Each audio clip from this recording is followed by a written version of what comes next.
to Satsang.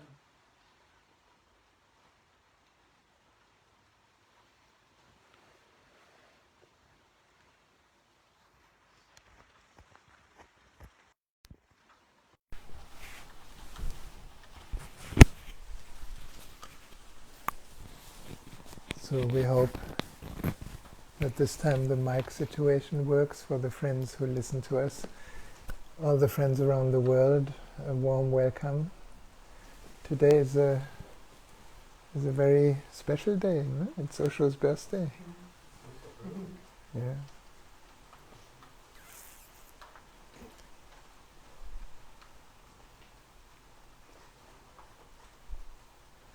And these days are just wonderful reminders, these special days that kind of tune us into a certain vibrational field that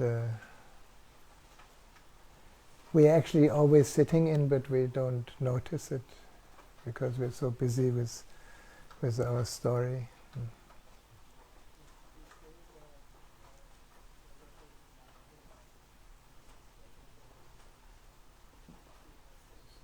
Is that Rahasya talking?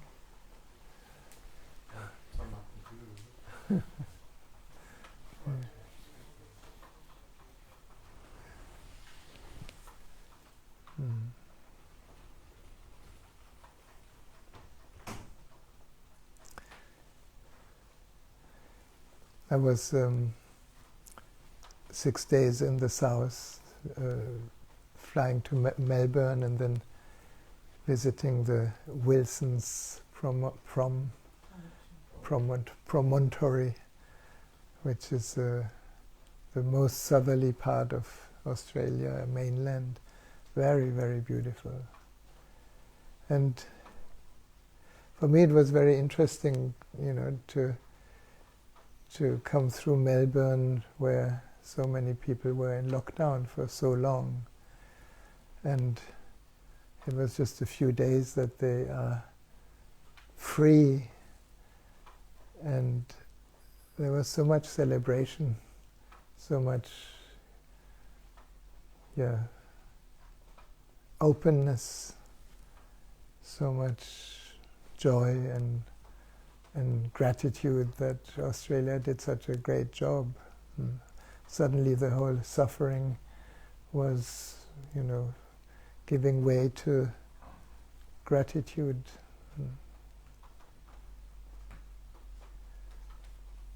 So these extreme situations, in a way, they are beautiful pointers to the now, to the realization that there's only now, and that everything we hold on to changes. So it's in a way it's a wonder that not the whole world wakes up.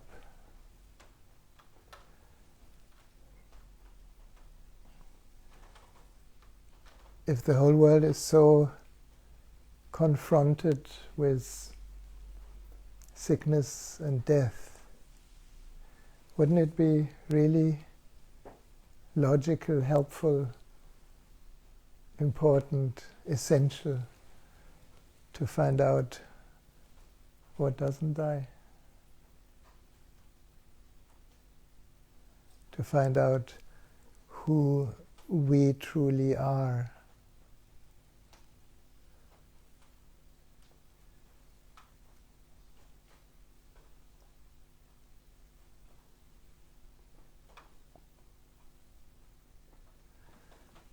From the first moment I met Osho, he was talking about this.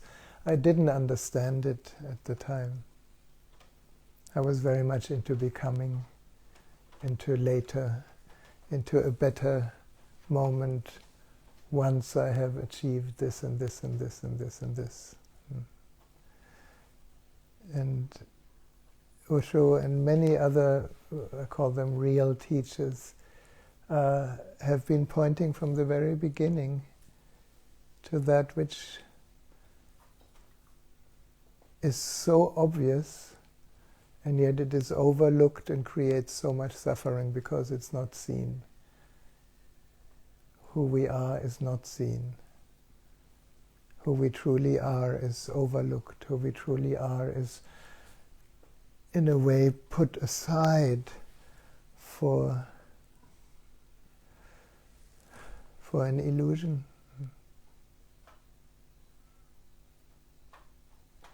And then, depending on which situation we are in, people around us, I'm getting into an age, like many of you here, where many people around us that are friends, that we knew, that were healthy, suddenly are gone. The latest is Alka for me, and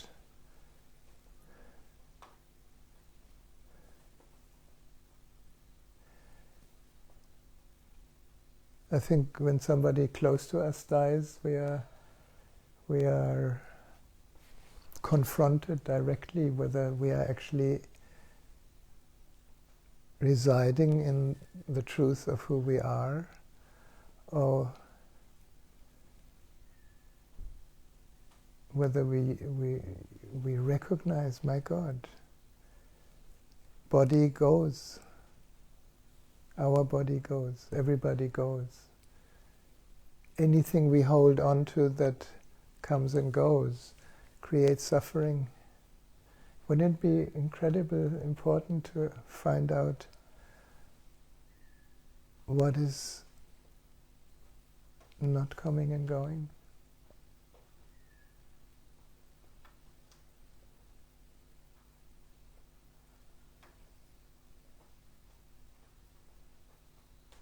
What is aware? What is in what, in whom appears and disappears everything we can experience. And it's not to diminish experiences. I love experiences. I love adventures. I love, to see new things, to get to know new people, to widen the horizon of the person while it's here. But all that, every year we have birthday, Osho's birthday. It comes closer. We are in kind of a queue. And each day the queue gets a little shorter. So are we ready? Are we actually home? Are we at ease with coming and going? There was a time where Alka was very close to me. She helped in many courses, and we had a very beautiful time. And suddenly, what carried the name Alka is here, but not as a form anymore.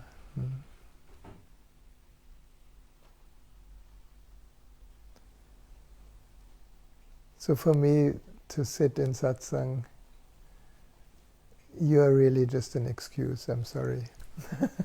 It is just to remember, it is just to remind myself, to remind you, to remind whoever wants to hear and listen, to spend some time during the day to stop, to love for no reason, to be kind, to be friendly, to enjoy the moment.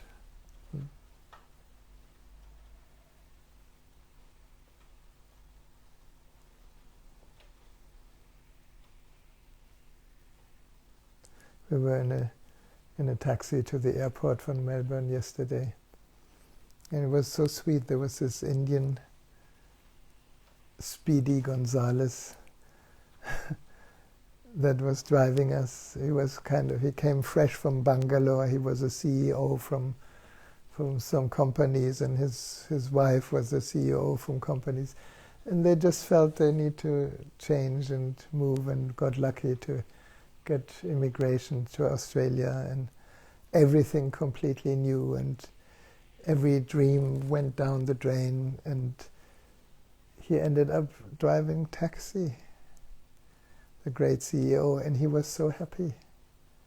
He was so grateful, allowing whatever he needed to do to feed his family while he built something new. And we had a wonderful talk. So these little meetings that have no deeper purpose can be so helpful for remembering love. He was happy, we were happy, and the time to drive to the airport felt like a few minutes only.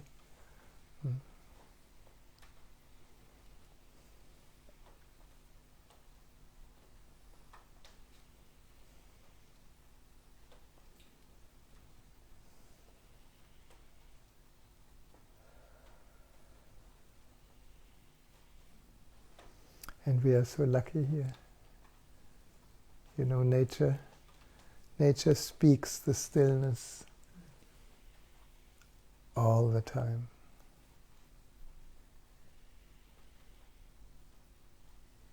And it speaks the stillness even in the biggest storm.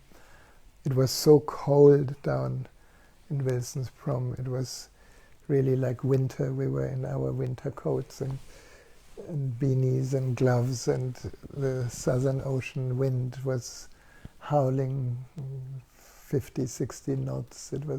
You couldn't stand. We were climbing on this mountain, and there's a huge rock on the top. You couldn't stand there. It just blew you off. And still. And this whole noise of the wind and the waves and the trees, there was stillness. So there's actually no excuse, Sometimes I hear excuses. Well, I cannot meditate. My mind is so busy. Well, imagine nature saying, "I'm sorry, I cannot be myself because there's wind blowing or waves waving."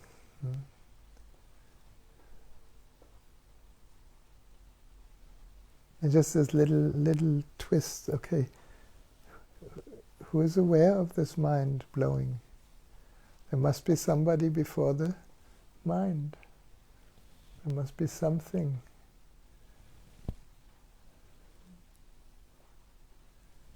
And just because we cannot touch it, see it, smell it, taste it, doesn't mean it's not the deepest reality of who we are.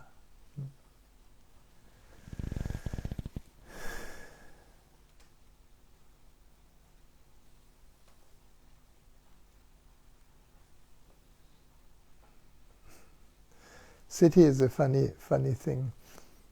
You have to forgive me. I'm reporting a little bit about my trip because I learned so much.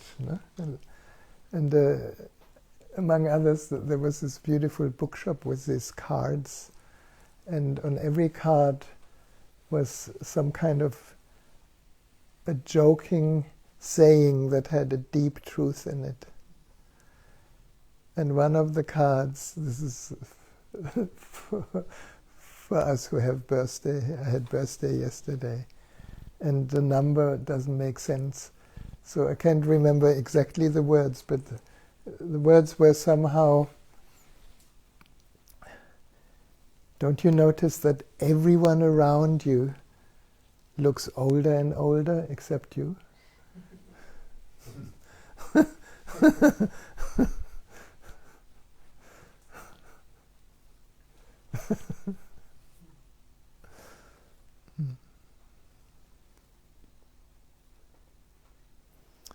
It's very deep, because the real me doesn't get old, is not young.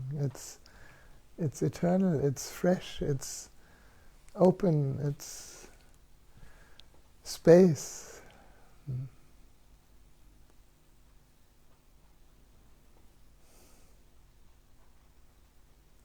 And it's the same eternity that looks at you in the mirror. First you see, I see my father when I look in the mirror. Each time I get shocked, I say, that cannot be. No? And yet, it's true. No? So, that's why we're here, just to remember. And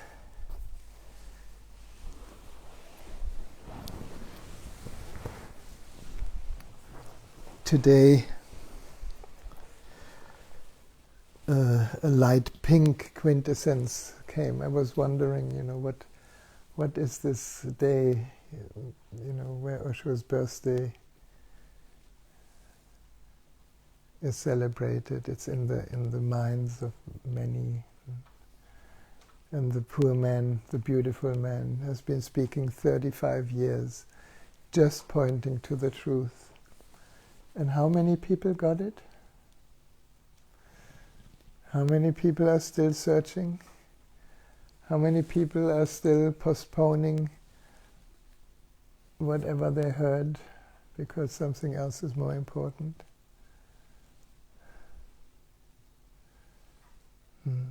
So many. And there are specifically many in bubbles like Byron Bay and California and wherever the spiritual wisdom is happening.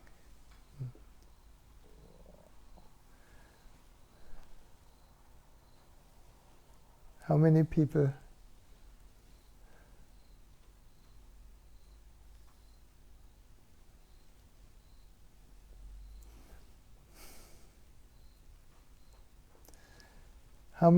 you can sit with in silence and nothing needs to be said and you melt into presence?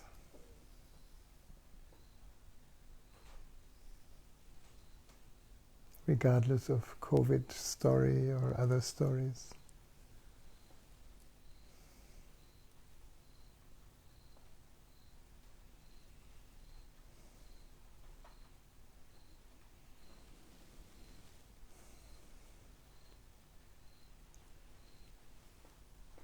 And when I say this, it's not a judgment, it's more like a question, because this body-mind also can easily get lost.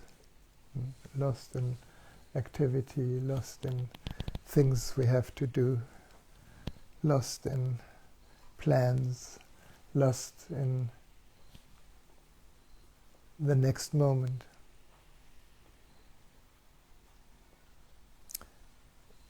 Until we drop back into this moment.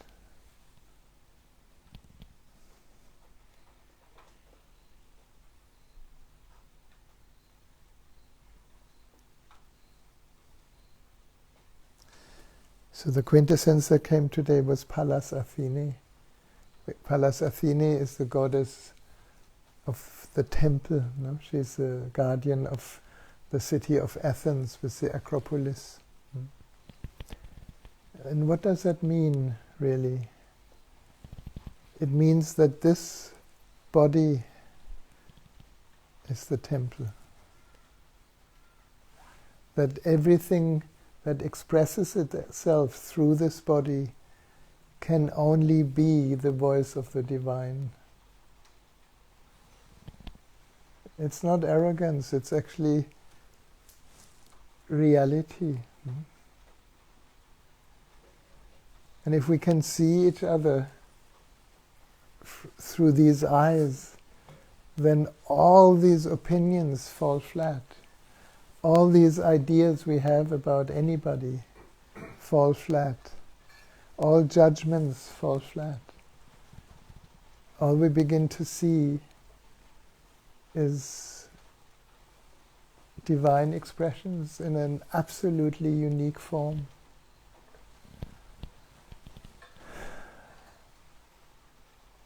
Good or bad or right or wrong, or stupid or intelligent or beautiful and ugly, all that disappears completely.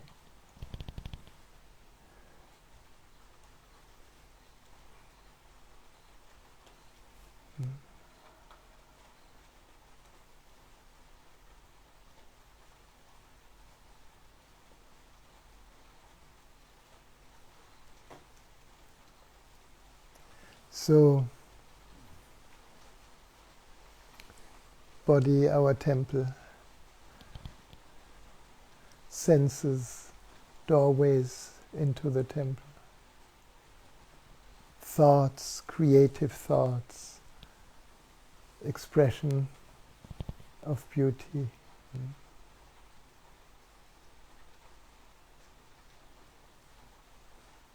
It's crazy that all these religions have needed to build temples where God apparently resides.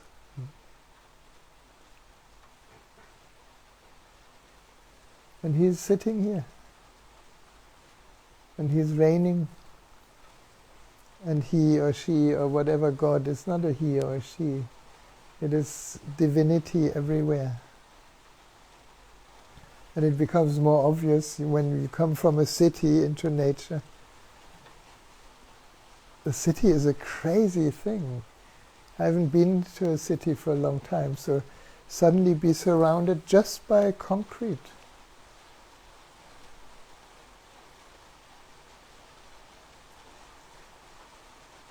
And it had its own beauty actually, but I have a personal preference. Landing on the Gold Coast, and you look in the back and you just see mountains and green. It's so amazing.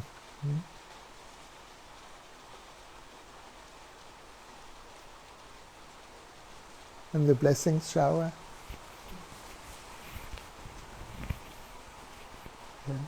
Divine music. Shall we try this? It's a vibration. It's something we can remember inside as we tune into that essential quality of our own sacredness. If you could stand up and make your left wrist available.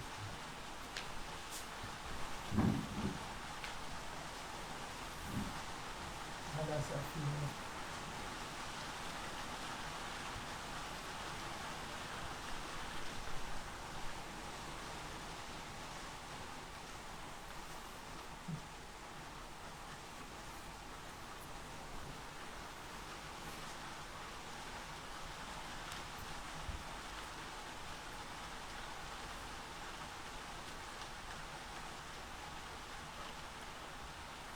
Good.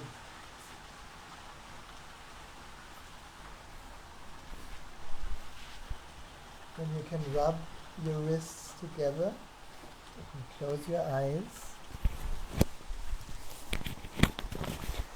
And allow your arms to raise high above the head. Just imagine you're growing wings from the core of your spine to your fingertips.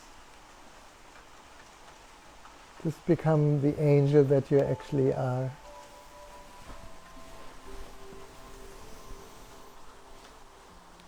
And just allow your wings to open and close above the crown, crossing over at the midline of the body.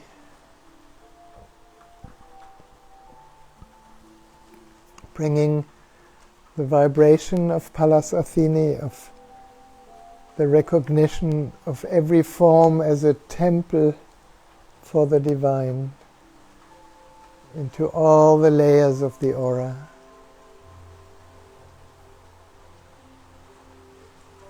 Opening around the third eye, in the embracing the capacity to see reality as it is. In the opening the curtains of our projections through which we see the world, so that we for a moment can clearly see reality as it is.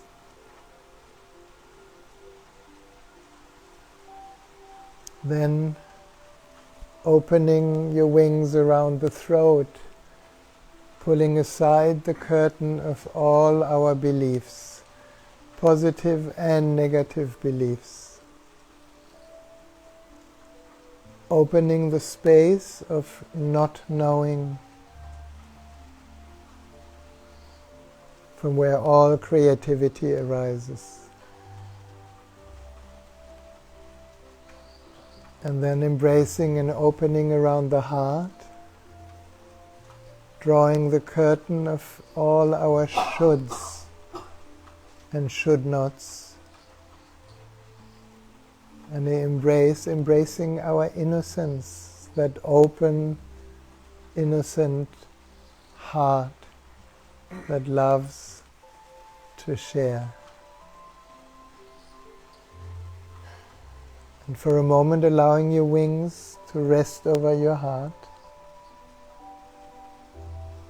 absorbing the vibration of Pallas Athene deep in the silence of the heart.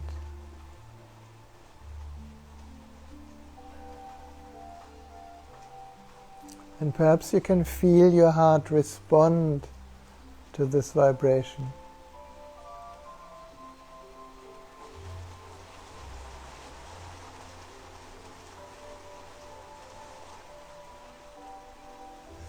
And then opening your wings and embracing the solar plexus. In the opening, laying down your armor, your weapons, all your strategies of protection. And in the embrace, embracing your uniqueness, the joy of being yourself.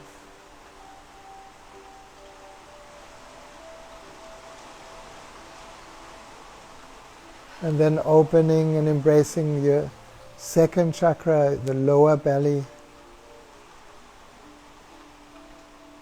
And the opening all these covered wounds, these emotional waves that has lodged themselves into our feeling body out of sheer misunderstanding. And in the embrace, embracing your deep sensitivity, your capacity to feel, to see, to smell, to taste, to touch.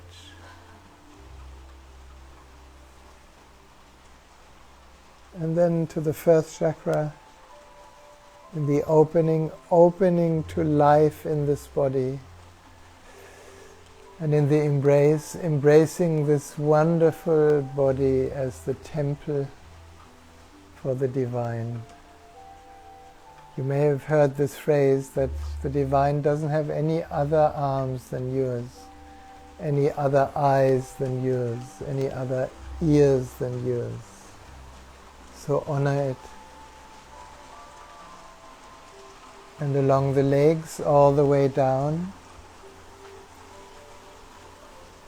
connecting with Mother Earth. And this is a good moment to let go.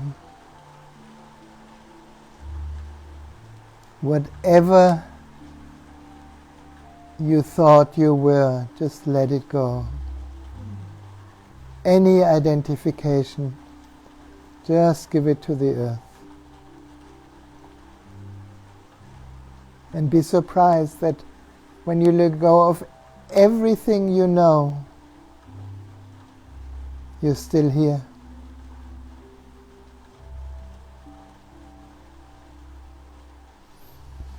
Now as we come up, we can unwind our wings around each other in a backward spiral,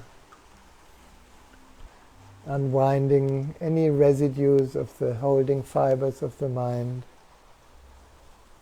until we for a moment stand open.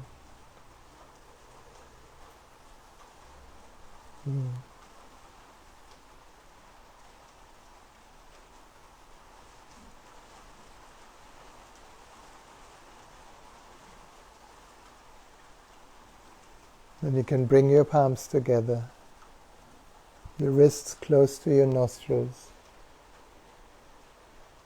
Taking 3 deep breaths of this fragrance into the temple of the body.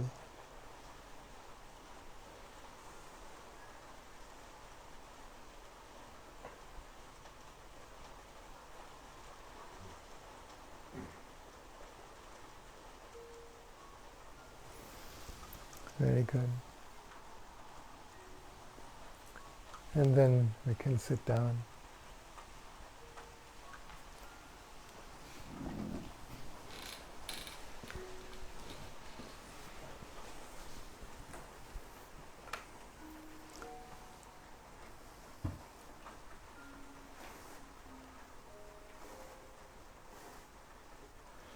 I want to dedicate the light of the candle today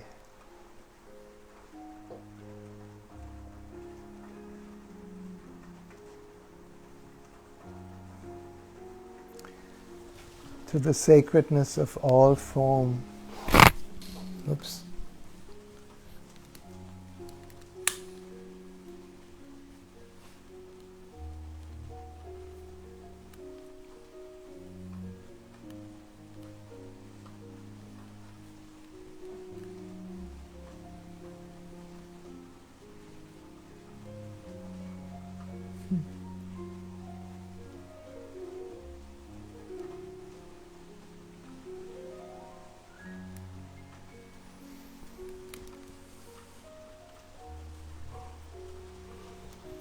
It doesn't want to burn.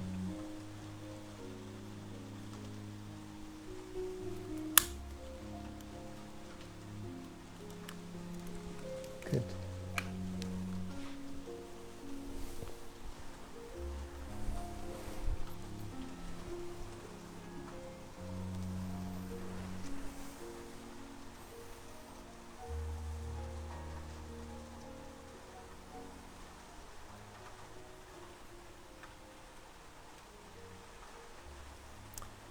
And a little meditation, and I think the Divine is guiding us so beautifully with the rain, so I'm not going to say anything.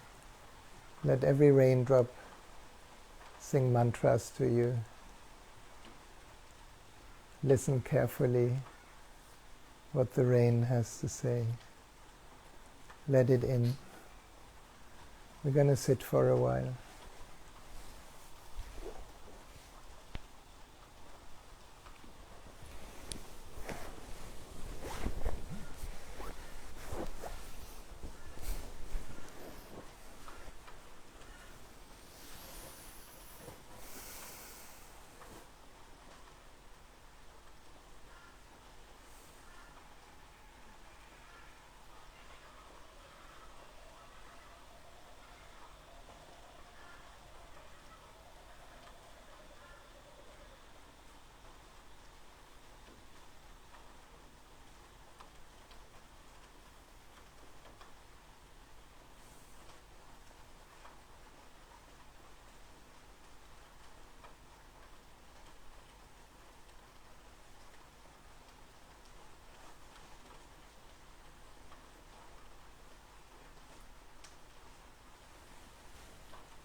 deep breath, a good stretch.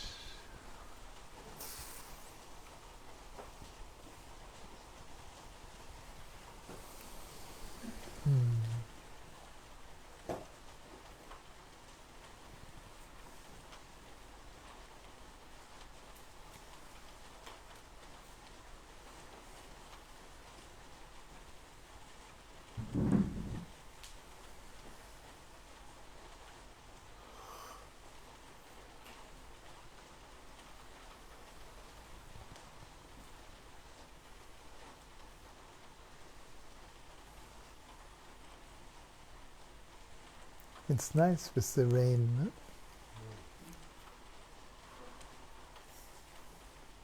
The rain's beautiful, but the thought that when I get home, because my road floods, so just popped in about 5 minutes ago and then I was like, oh okay, it's just a thought, but it could be a warning. And it's like, maybe I should just go, because the dog's there alone. But it's actually a real consideration in the phenomenal world, because it will flood today or tomorrow. Yeah. It is, no? And yet this is such a light rain. If it rains a lot, it's more.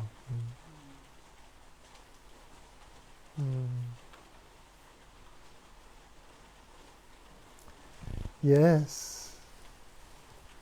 Anything to say, anything to ask, anything to declare. This is also an invitation for the friends around the world. Steve is here to look at your comments and you can ask anything.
See if the Colonel says my heart bursts. Kenita.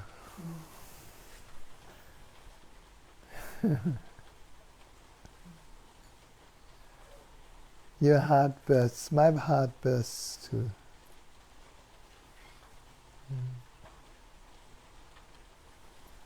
Kenita lives in the north of Sweden, and the nights are endlessly long now. I don't know if it gets light at all.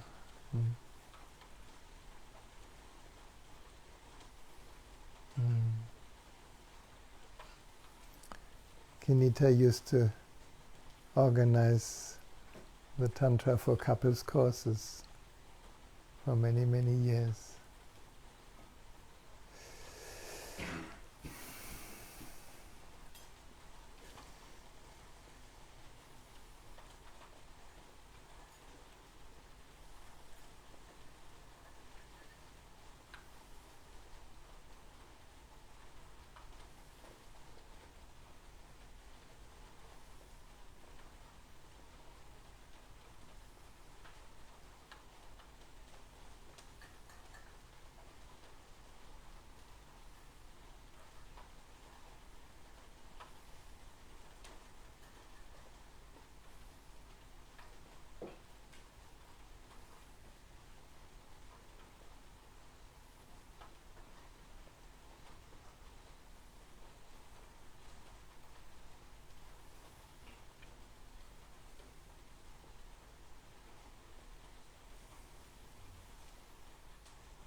A question. Good. Fatima Bukhari. Fatima. Fatima. Fatima. Hi, Fatima. Can you say anything about how to support your child, age 11, going through difficult times in school, not fitting into the school system? Must be an intelligent child.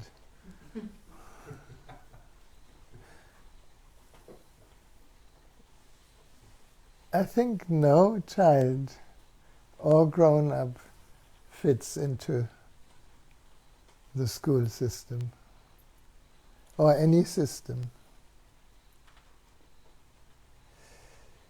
So, how to support the child? Because obviously there is this dimension where it needs to go into school and learn. I think the best way to support your child is to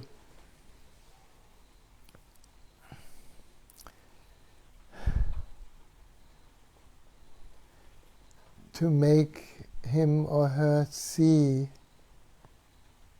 that he or she is not the system, that certain things can be learned, and the school is there to learn how to move in society, how to find new skills that maybe are helpful for later. But it has not much to do with who the child is. So if you can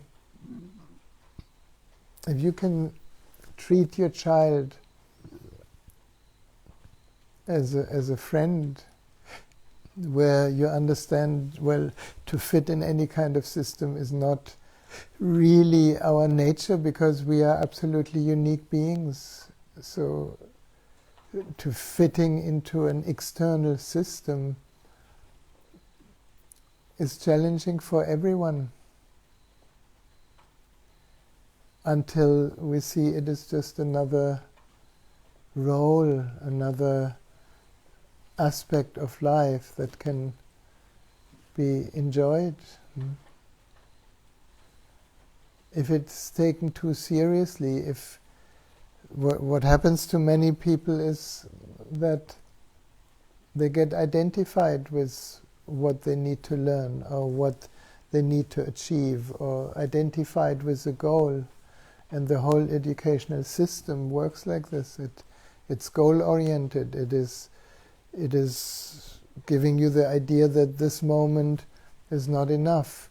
The next moment is promising something better. The next moment maybe promises you, more attention from others, promises you, more love. This is the whole idea of trying to be good enough that everybody is caught in. If you can support your child in a way that you see her or his uniqueness, that you honor the absolute unique expression of this body-mind, and explain that, well, school is just another way to train the mind so that there is a deeper freedom, a greater freedom. No? Probably, not fitting into a system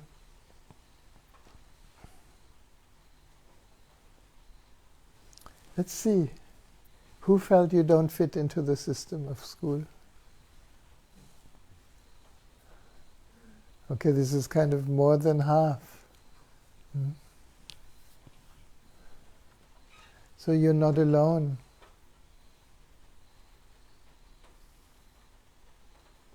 And eventually all you can do is support your child in finding its own voice, her or his own voice. And the best way, in a way, is to live what you want your child to live. If you want your child to be loving and friendly, be loving and friendly. If you want your child to get interested in science, get interested in science. Learn together with your child. There's always this fine dance, no? When it becomes a should.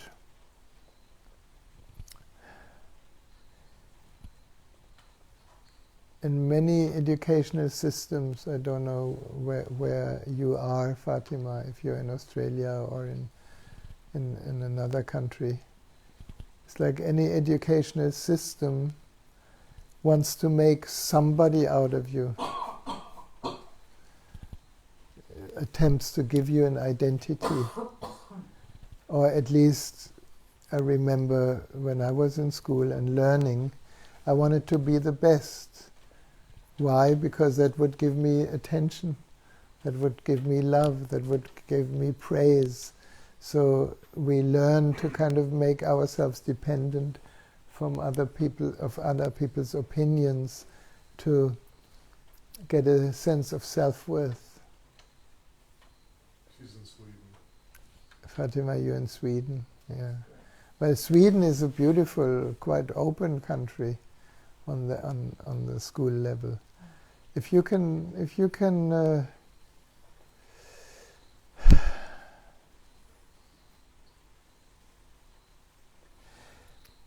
can see your child as a perfect human being that doesn't need to become anything else than she or he is already, and that her flowering is not something that brings more love. If you can love your child and support her, support him, and actually teach him or her that, you know, whatever happens in school may appear like something desirable or undesirable, depending on, you know, whether you like it or not. But there's something beyond liking or disliking, which is just part of growing up. It's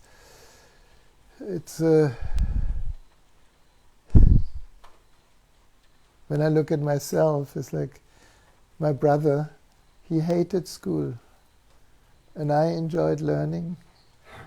And basically I was bullied because I liked learning.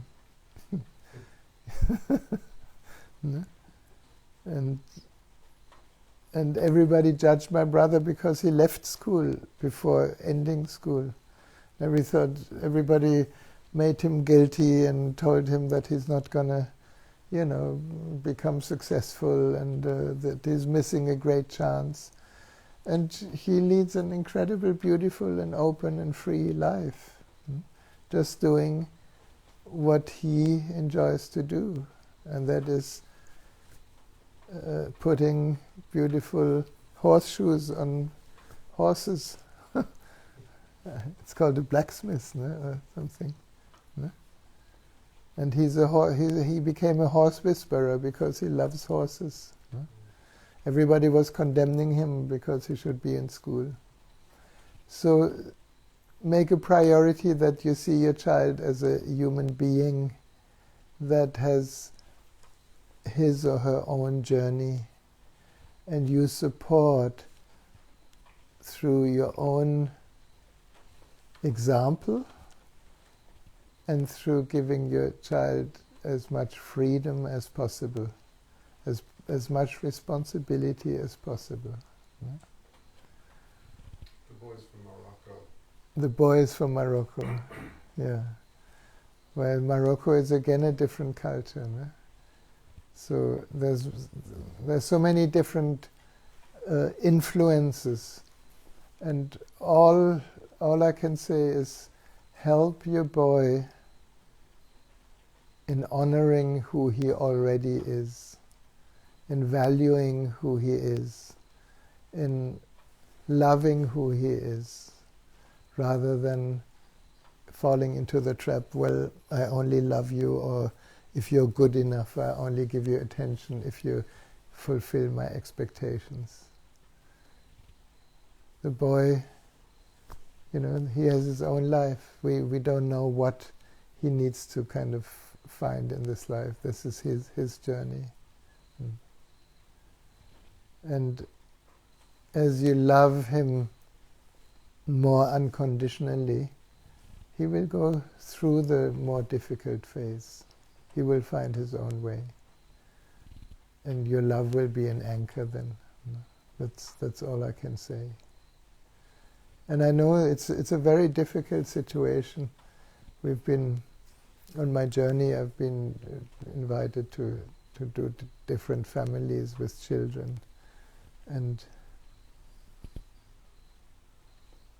especially in the city, it's so difficult because there's so much addiction going on. No? The addiction to iPad, to a mobile phone, to internet, the addiction to moving with your attention outward. So there's a passive support you can give your son by taking him more into nature, and Sweden has a lot of nature. Onto hikes, onto some. If he's a boy needs challenge. Male energy grows through challenge, and challenge can be, in a negative form, but a lot of challenge can be in a positive form. By taking long walks or going sailing. There's beautiful lakes in Sweden where you can go sailing, or now in winter you go skiing. Take him to the forest, do langlauf. And don't project your own fears on him. You may be afraid that he's, not doing so well in school. It may be your fears more than his fears.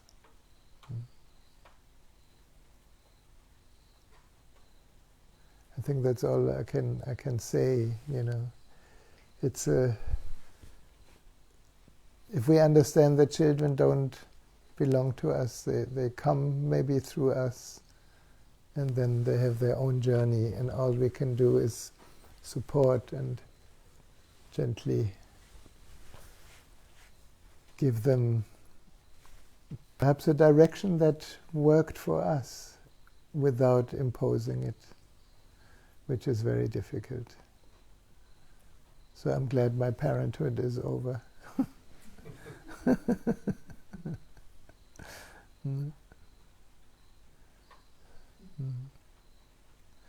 But I think the best remedy for any child is just love your child unconditionally.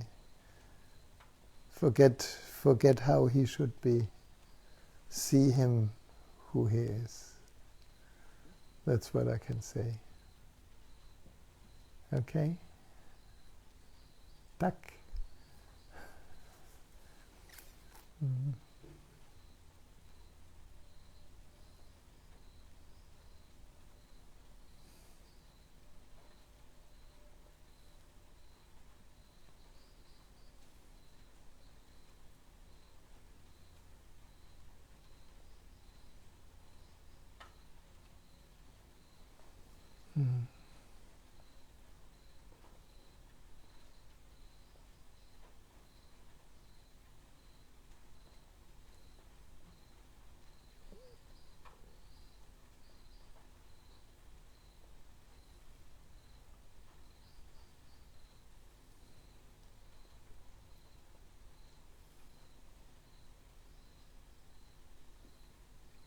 She says he is beautiful and unique. He is beautiful and unique. Well, when you see that, let him feel that. Very good. Support him in his beauty. Support him in his uniqueness. Support, you may have discovered gifts that maybe can be supported. Who knows? Maybe it's art. Maybe it's science. Maybe it's anything. I met a young boy. He was 6, just recently. And he loves to make things. And his father has transformed the whole garage into a playground with lots of cupboard space for all sorts of tools, for painting tools, for mechanical tools, he has a glue gun. He's an incredible creative boy. And when you come, family is not important. He takes you and then he goes with you onto a magical mystery tour and shows you all the gadgets that he has made himself. You know? Children are amazing. I'm just thinking of my niece who went into a kindergarten where there were no toys. It was a kindergarten in the forest. There were no plastic toys allowed, no iPhone, no iPad, no TV, no music, no artificial distraction. And the kids were building the most incredible things with things they found in the forest. Like cubby houses and sailing boats and cars and all from the forest. So if we give them too much sophisticated stuff, I mean 11 he will probably already be interested in internet and all sorts of things. But there, you know, with internet and mobile phone, you have to be strict. You have to limit the times because it's a total addiction. The mind gets pulled out into a different vibe.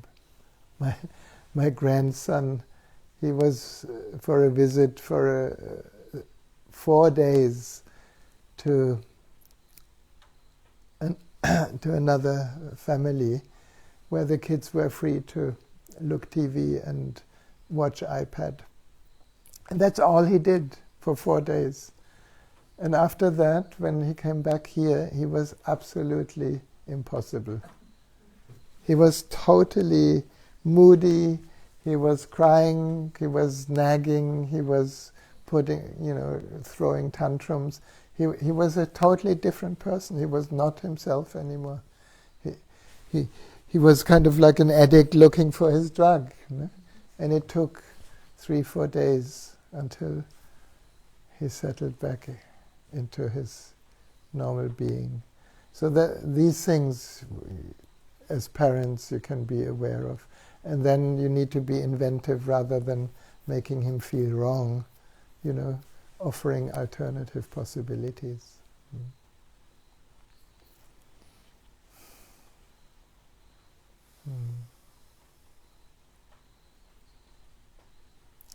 And you can imagine during COVID lockdown, here we are in paradise, but imagine being locked down in an apartment with no garden for 8 months.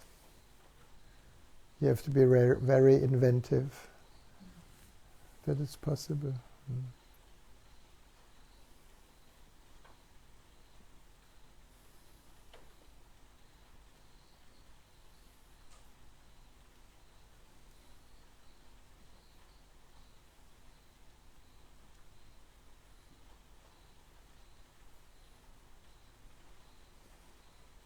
It's such a big issue, Rahasya, and I'm glad you're taking time to work through it. It is our generation that's created the madness. I could say so much. Yes, well, our generation needs to wake up. No? And all the rest of the generations need to wake up. No? I think that's the only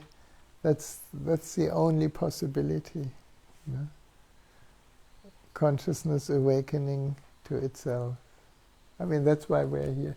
It's a very elite little group of people that are interested, but there are more and more, no? And perhaps the madness needs to hit the fan, so to say, until existence has its own turns.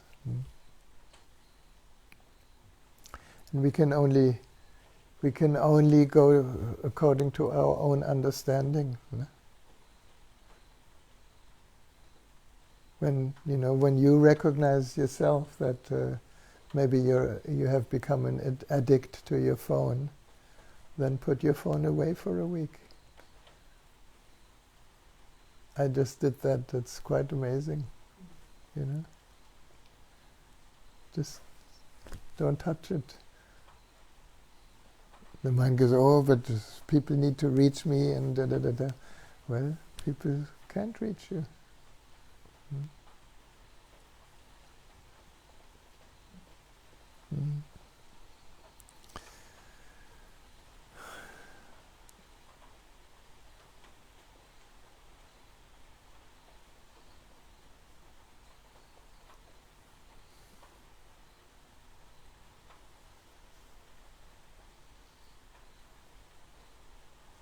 I get often asked, okay, it's very nice to sit in satsang and it's very nice to meditate, but what about real life?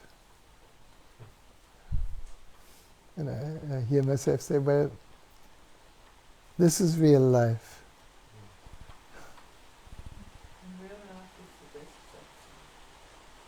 And real life is the best satsang. Real life is constant satsang if we use it.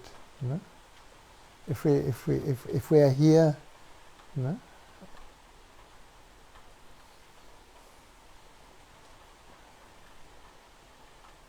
But there are things you can do. If you just start a tiny little practice. For example, when you wake up, instead of looking at your mobile phone,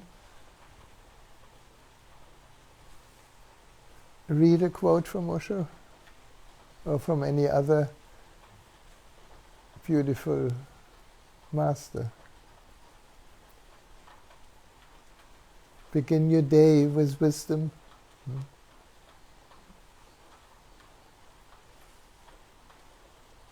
And end your day with wisdom. Don't end your day with news. Otherwise, the news, which is not new at all, continues to resonate in your mind, and then you kind of go to sleep with all the chaos that happens in the world. And then, of course, you wake up with the chaos that happens in the world. Go to sleep with a comedy. Then you wake up laughing. Go to sleep with, if you have a partner, with a kiss on her or his forehead, rather than being grumpy. Little things, little expressions of presence and love are very helpful.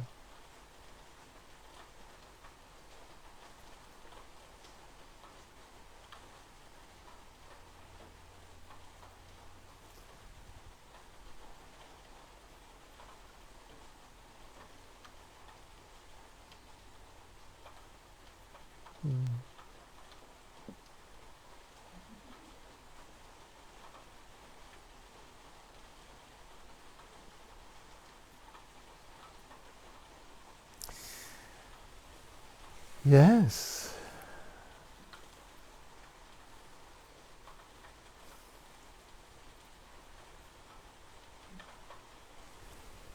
Thank you. Thank you for being here. Such a good excuse. And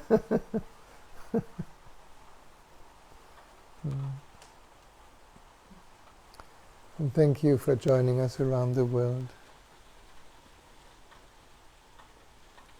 Rainy days are very helpful. They help you to turn in. It's like everything becomes like... more quiet. So I wish you a very beautiful evening, and I hope you don't get, I don't think you get flooded tonight. Mm. So Yes. Tonight, no. I'll be back if I can't. Exactly, you'll be back. I'll be back. Oh, I know there's a spare room. Yeah. Next week. Next week, yeah, please come next week.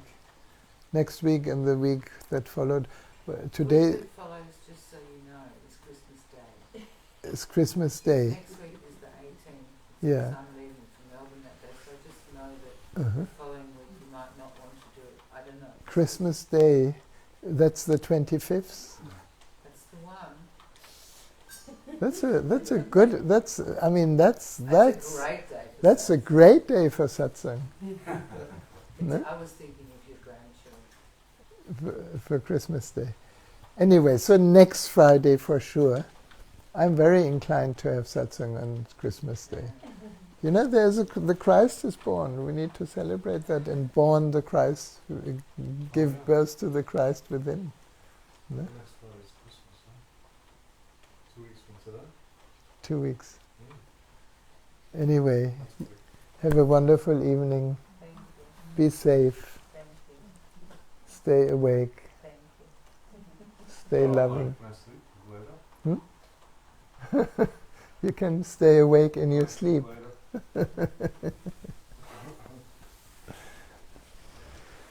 Thank you.